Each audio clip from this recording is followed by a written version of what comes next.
Hello. Rajasthani रेखा की रसोई में आपका एक बार फिर से स्वागत है।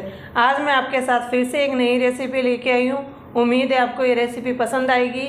अगर आपको ये रेसिपी अच्छी लगे तो लाइक करना, शेयर करना और आप मेरे चैनल पे नए हो तो चैनल को सब्सक्राइब करना, बेल आइकन भी दबा देना ताकि जब भी कोई नई वीडियो आए तो आपके पास नोटिफिकेशन आ जाए। तो चलिए शुरू करते हैं। आज हम बनाएंगे राजस्थान का स्पेशल बाजरे का खिचड़ा। इसे बनाना बहुत आसान है। ट्रेडिशनली इसको ओखली में कूट के बनाया जाता है, लेकिन सिटीज में ना तो ओखली वगैरह होती है बड़ी साइज की और ना ही इतनी किसी की कैपेसिटी है कि इसको ओखली में बना सकते हैं। लेकिन इसे हम मिक्सी की जार में भी अगर सही तरीके से बनाए तो एकदम ओखली जैसा ये कूट के तैयार हो जाता है। हम इसे दरदरा सा पीस के तैयार कर लेंगे। तो यहाँ पे मैंने 2 कटोरी बाजरा लिया है, जिसको मैंने हल्के गर्म पानी में इसे भिगो दिया है। यहाँ पे हमें पानी ज्यादा नहीं डालना है, बस इतना सा पानी डालना है कि एक बार के लिए बाजरी है वो हमारी अच्छे से इसके अंदर कोट हो जाए। और इसे हमें 1 घंटे के लिए छोड़ देना है। 1 घंटा हो गया है और जो बाजरी का छिलका है ना वो हल्का सा सॉफ्ट हो जाता है। हमें इसमें पानी डाल के इसे भिगो के रखने की जरूरत नहीं है।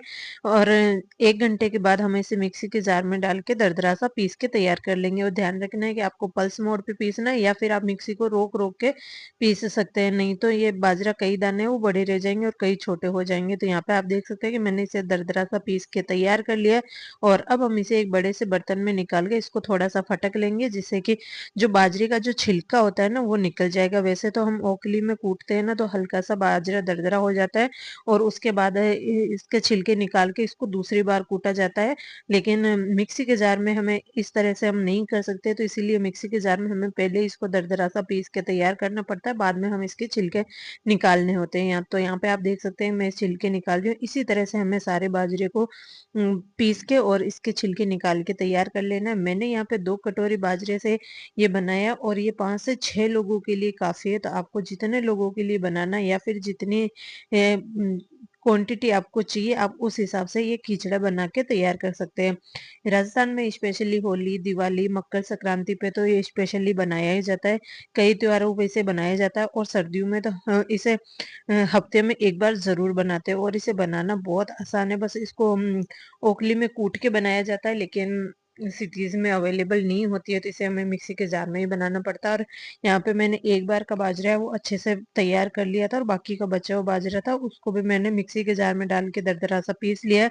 जो बाजरा का दलिया हमने पहले तैयार कर लिया था उसे मैंने साइड में निकाल दिया और इसी तरह से बाकी के जो बचा हुआ दलिया है ना उसे भी मैंने बड़े बर्तन में ट्रांसफर करके इस तरह से इसको फटक लिया है, जिससे कि ये इसके छिलके निकल जाए। आपको थोड़ा ध्यान से करना। और आप चाहे तो किचन में कुछ न्यूज़पेपर या फिर कोई कपड़ा बिछा सकते हैं, जिससे कि आपकी किचन फैले नहीं।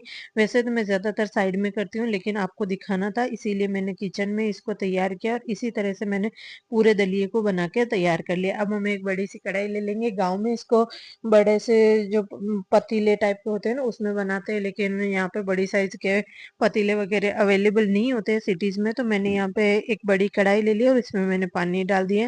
पानी में उबाल आने देना और जब पानी में उबाल आ जाएगा तब हम इस दलिये को डाल देंगे। और ध्यान रखना है कि इस दलिये को डालते टाइम आपको एक हाथ में चम्मच रखना है और एक हाथ से दलिया डालते जाना और इसे मिक्स करते जाना है, क्योंकि इसमें लम्स बन जाते हैं। तो ये आपको जरूर से ध्यान रखना है, इसे लगातार चलाते रहना है। और जैसे जैसे आप इसे मिक्स करते जाएंगे ना वैसे वैसे ये इसमें जो लम्स है वो बिल्कुल नहीं बनेंगे। लेकिन अगर आपने मिक्स नहीं किया तुरंत ही तो इसमें लम्स बन जाते हैं। और यहाँ पे मैंने आधा कटोरी चौंले लिए थे। हिंदी में इनको लोबिया बोलते हैं, लेकिन राजस्थान में इसको चौंले ही बोलते हैं। तो ये मैंने दरदरा सा पीस के तैयार कर लिया। इससे खिचड़े का जो टेस्ट है ना वो कई गुना ज्यादा बढ़ जाता है। कई लोग इसमें मूंग डालते हैं, कई लोग चावल डालते हैं, लेकिन मेरे लिए पर्सनली फेवरेट है ये जो चौले होते हैं ना वही है, इसीलिए मैंने यही डाला है। आपके यहाँ पे लोबिया को क्या बोलते हैं आप लोग कमेंट करके जरूर बताना। और इसे हमें इसके ऊपर जो जाग वगैरह होते हैं और हल्के से छिलके अगर रह भी जाए ना तो वो इस तरह से आप छलनी से निकाल सकते हैं। तो मैंने यहाँ पे स्ट्रेनर ले लिया और इसे मैं निकाल रही हूँ, जिससे कि छिलके छिलके वो हट जाएंगे और जो ये जाग आते हैं ना उसे भी हमें हटा लेना है। और साथ ही हमें इसे बीच बीच में चलाते भी रहना है, क्योंकि बाजरा है वो नीचे बैठ जाता है और कढ़ाई में चिपक सकता है। तो ये भी आपको जरूर से ध्यान रखना है। इसमें पानी वो माप के नहीं डाला जाता, अंदाजे से ही डालते हैं। वैसे आप मान के चलो तो 1 कटोरी बाजरे में लगभग 1 लीटर से थोड़ा-सा ज़्यादा पानी लगता है। मैंने यहाँ पे 2 लीटर पानी अभी इसमें डाला। मेज़रमेंट के हिसाब से बताऊँ तो लगभग मैंने 1.5 जग के करीब डाला था, और जो मेरा जग है वो सवा लीटर से थोड़ा-सा ज़्यादा है, तो उसके हिसाब से आप मान सकते हैं कि इसमें मैंने 2 लीटर के करीब पानी डाला है। और इसे मैं चला रही हूँ बीच-बीच में, और यहाँ पे मैंने नमक डाल दिया, 1 चम्मच के करीब नमक डाला है, और इसे हमें अच्छे से पका लेना है। बाद में आप चाहे तो इसमें ज़रूरत पड़े तब आप इसमें गर्म पानी डाल सकते हैं। ठंडा पानी इसमें बिल्कुल भी नहीं डालना है। पानी आप साइड में गर्म करके रखिए, जब भी आपको ज़रूरत लगे तब आप डाल सकते हैं। और इसे हमें अच्छे से पका लेना है। अगर आपके पास टाइम है तो आप इसे लगातार चलाते हुए हाई फ्लेम पे पका सकते हैं, और अगर आपको कुछ और काम करना है तो आप गैस की फ्लेम मीडियम करके ढक के आप इसे छोड़ सकते हैं।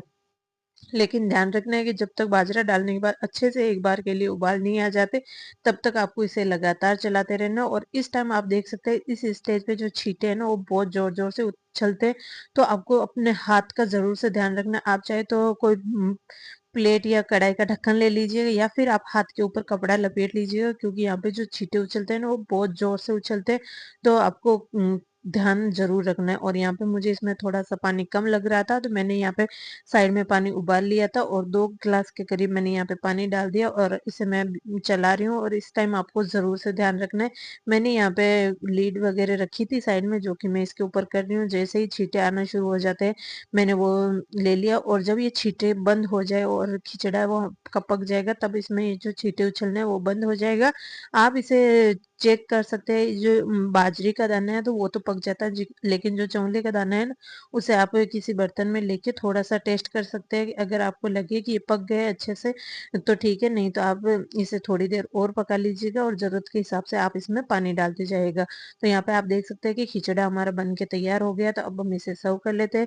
राजस्थान में इसको ट्रेडिशनली गुड़ और घी के साथ सर्व किया जाता है, और ठंडा होने के बाद इसे दही या छाछ के साथ या फिर दूध के साथ खाया जाता है, और कई लोग इसको कढ़ी के साथ भी सर्व करते हैं। आपको जैसे पसंद है आप उसे उसी तरह से सर्व कर सकते हैं। मैंने यहाँ पे इसे घी और गुड़ के साथ सर्व किया है। लीजिए, तैयार है हमारा बहुत ही मज़ेदार राजस्थान का स्पेशल बाजरे का खिचड़ा।